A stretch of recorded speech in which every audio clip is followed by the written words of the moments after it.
नमस्ते एस्पिरेंट्स। तैयार हैं आप लोग? आज का ये ईडीओ मैथ्स बूट कैंप कोई आम सेशन नहीं है। अगर आप क्वांटिटेटिव एप्टीट्यूड सेक्शन में टॉप स्कोर करने का टारगेट लेकर चल रहे हैं तो ये इंटेंसिव रिवीजन सेशन आपके लिए बिल्कुल परफेक्ट है। आज हमारा पूरा फोकस नंबर सिस्टम और सिंप्लीफिकेशन की उन हाई यील्ड स्ट्रैटेजीज और ट्रिक्स पर होगा जो सीधा आपके एग्जाम में आपके नंबर बढ़ाएंगी। एक एक कॉन्सेप्ट बहुत ज़्यादा क्रूशियल होने वाला है, इसलिए अपना पूरा फोकस यहीं बनाए रखिएगा। चलिए बिना एक भी सेकंड वेस्ट किए सीधा शुरू करते हैं। तो आज के हमारे इस सेशन का रोड मैप कुछ ऐसा रहेगा। सबसे पहले हम कोर कॉन्सेप्ट्स देखेंगे, फिर बॉडमास और डिविजिबिलिटी टैक्टिक्स, उसके बाद कमाल की शॉर्ट ट्रिक्स, फिर हम जाएंगे रैपिड फायर मेंटल मैथ्स की तरफ और आखिर में एक time limited MCQ speed run करेंगे। शुरुआत करते हैं हमारे पहले फेज से, जो है क्वांट का एक मजबूत फाउंडेशन, यानी हमारे कोर कॉन्सेप्ट्स। अब देखिए, ये जो नंबर्स का खेल है ना, अक्सर एग्जाम में यही हमसे सिली मिस्टेक्स करवाता है। इन नंबर्स के बीच का मामूली सा फर्क समझना बहुत ज़रूरी है। नेचुरल नंबर्स यानी प्राकृतिक संख्याएं जो 1 से शुरू होती हैं, बस इसमें आप 0 यानी शून्य को भी शामिल कर लीजिए तो ये पूरी सीरीज होल नंबर्स या पूर्ण संख्याएं बन जाती है। और जब आप इनमें नेगेटिव नंबर्स यानी ऋणात्मक संख्याओं को भी जोड़ देते हैं तो हमें मिलते हैं इंटीजर्स। इन छोटे छोटे डिफरेंसेस को बिल्कुल अपने दिमाग में बिठा लीजिए ताकि टेस्ट के दिन कोई कंफ्यूजन ना रहे। अब आते हैं एग्जामिनर्स के सबसे फेवरेट टॉपिक पर, प्राइम और कंपोजिट नंबर्स। प्राइम यानी अभाज्य संख्याएं वो होती हैं जो सिर्फ 1 से या खुद अपने आप से डिवाइड होती हैं। यहां सबसे बड़ा कैच क्या है? नंबर 2 इकलौता ऐसा प्राइम नंबर है जो इवन है। दूसरी तरफ कंपोजिट नंबर्स के हमेशा 2 से ज्यादा फैक्टर्स होते हैं, और वो बात जो एग्जाम में बार बार घुमाकर पूछी जाती है वो ये कि नंबर 1 ना तो प्राइम है और ना ही कंपोजिट। इसे तो बिल्कुल रटी लीजिए। चलिए अब आगे बढ़ते हैं सेक्शन 2 पर, बीओडीएमएस और डिविजिबिलिटी टैक्टिक्स। यहां हम सीखेंगे कि कैलकुलेशन का टाइम कैसे काटा जाए। बचपन से हम सभी बॉडमास तो पढ़ते आ रहे हैं, है ना? लेकिन सिंप्लीफिकेशन के सवालों में ये वी जुड़ जाता है, वी बॉडमास। ये रूल एकदम पत्थर की लकीर है। वी का मतलब है विनक्यूलम, जिसे हम बार ब्रैकेट भी कहते हैं। अगर सवाल में किसी नंबर या एक्सप्रेशन के ऊपर एक लाइन या बार है तो दुनिया का कोई भी रूल लगाने से पहले आपको उसे सॉल्व करना होगा। उसके बाद ही ब्रैकेट्स और बाकी ऑपरेशंस का नंबर आएगा। ये सीक्वेंस आपको स्ट्रिक्टली फॉलो करना है।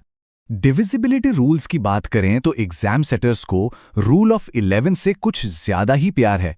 कोई भी बड़ी से बड़ी संख्या 11 से डिवाइड होगी या नहीं, इसे बिना डिवाइड किए कैसे चेक करें? बहुत ही सिंपल तरीका है। उस नंबर के ऑड प्लेसेस यानी विषम स्थानों के अंकों को जोड़िए और उसमें से इवन प्लेसेस यानी सम स्थानों के अंकों के जोड़ को माइनस कर दीजिए। अगर आपका फाइनल जवाब 0 आता है या फिर 11 का कोई मल्टीपल आता है तो गारंटीड वो पूरी संख्या 11 से डिविजिबल होगी। ये लिटरली एक बहुत बड़ा टाइम सेवर है। अब वक्त है हमारे तीसरे सेक्शन का, शॉर्ट ट्रिक्स। लेंथी कैलकुलेशन को बाय बाय कहने का टाइम आ गया है। मान लीजिए एग्जाम में एक बहुत बड़ी सी पावर वाला नंबर आ गया और उसका यूनिट डिजिट यानी इकाई अंक पूछा है। बिल्कुल नहीं घबराना है, बस ये 3 स्टेप्स फॉलो कीजिए। पहला स्टेप, जो भी बड़ी सी पावर दी गई है उसे चुपचाप 4 से डिवाइड कर दीजिए। दूसरा स्टेप, देखिए कि रिमाइंडर या शेष क्या बच रहा है। और तीसरा स्टेप, बस उस रिमाइंडर को अपने बेस नंबर के आखिरी डिजिट की नई पावर बना दीजिए। उदाहरण से समझते हैं। मान लीजिए नंबर है 23 और उसकी पावर है 47। अब 47 को 4 से डिवाइड करेंगे तो रिमाइंडर बचेगा 3। अब बेस का आखिरी डिजिट क्या है? 3, तो बस 3 की पावर 3 कर दीजिए। 3 का क्यूब होता है 27। तो लीजिए आगे आंसर, हमारा यूनिट डिजिट होगा 7। आपको हमेशा सिर्फ और सिर्फ बेस के आखिरी डिजिट पर ही फोकस करना है। एक और मैजिक ट्रिक देखिए। जिन नंबर्स के आखिर में 5 आता है उनका स्क्वायर तो आप बिना पेन उठाए निकाल सकते हैं। इस तरीके से आपका 10 सेकंड का कैलकुलेशन सीधे 2 सेकंड पर आ जाएगा। कैसे? चलिए 65 का स्क्वायर निकालते हैं। सबसे पहले आंसर के आखिर में सीधा 25 लिख दीजिए। अब जो पहला डिजिट है यानी 6, उसे उसके ठीक अगले नंबर से मल्टीप्लाई कर दीजिए। तो 6 के बाद आता है 7। 6 सत्ते 42। अब इस 42 को उस 25 के आगे लगा दीजिए। आंसर आ गया 4225। है ना बिल्कुल शानदार? ओके, अब गियर शिफ्ट करते हैं और एग्जीक्यूशन मोड में आते हैं। Section 4, rapid fire mental maths. तो क्या आप सब इस 20 क्वेश्चन रैपिड फायर ड्रिल के लिए रेडी हैं?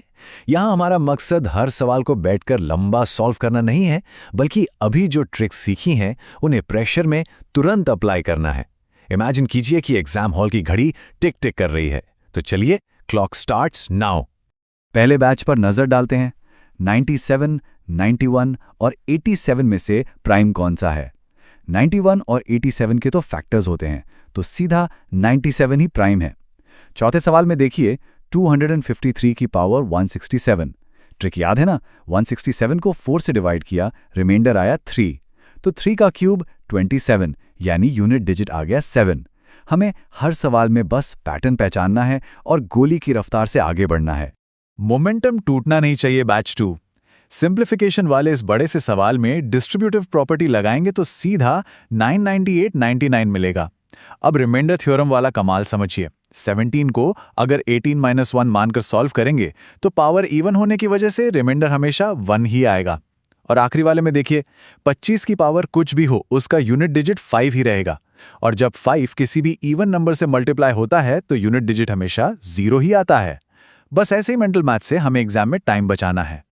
और ये आ गए हम रैपिड फायर के आखिरी बैच पर। 180 को परफेक्ट स्क्वायर बनाना है। फैक्टर्स चेक कीजिए, एक 5 कम पड़ रहा है ना, तो 5 से मल्टीप्लाई करना होगा। वर्ड प्रॉब्लम में देखिए, दो नंबर्स का जोड़ 40 है और अंतर 4 है, तो वो नंबर्स 22 और 18 ही तो होंगे। इसके लिए लंबी इक्वेशन लिखने की क्या जरूरत है? बस अपना लॉजिक लगाइए। ट्रिक्स का सही टाइम पर यूज ही इस रैपिड फायर को सक्सेसफुल बनाता है। बेहतरीन काम। फाइनली हम आ चुके हैं अपने आखिरी सेक्शन पर, एक strict time limited MCQ speed run. इस फाइनल स्पीड रन में कूदने से पहले एग्जाम डे की सबसे क्रूशियल टाइम मैनेजमेंट स्ट्रैटेजी हमेशा याद रखिएगा। किसी भी सवाल पर कभी अटकना नहीं है, ईगो पर नहीं लेना है। ट्रिक अप्लाई कीजिए, गलत ऑप्शंस को एलिमिनेट कीजिए, सही को मार्क कीजिए और तुरंत आगे बढ़िए। हर एक सेकंड की कीमत है। Sprint 1 start. यहां हमें बेसिक थ्योरी और रूल्स को बिजली की तेजी से अप्लाई करना है। जैसे पहले ही सवाल में सबसे छोटा प्राइम नंबर सीधा 2 यानी ऑप्शन सी मार्क करना है। 5वें सवाल में 3 की पावर 40 का यूनिट डिजिट खोजना है। 40 पूरी तरह 4 से डिवाइड हो जाता है, तो हम 3 की पावर 4 मानेंगे, जिसका आंसर होता है 81 यानी यूनिट डिजिट 1, ऑप्शन ए।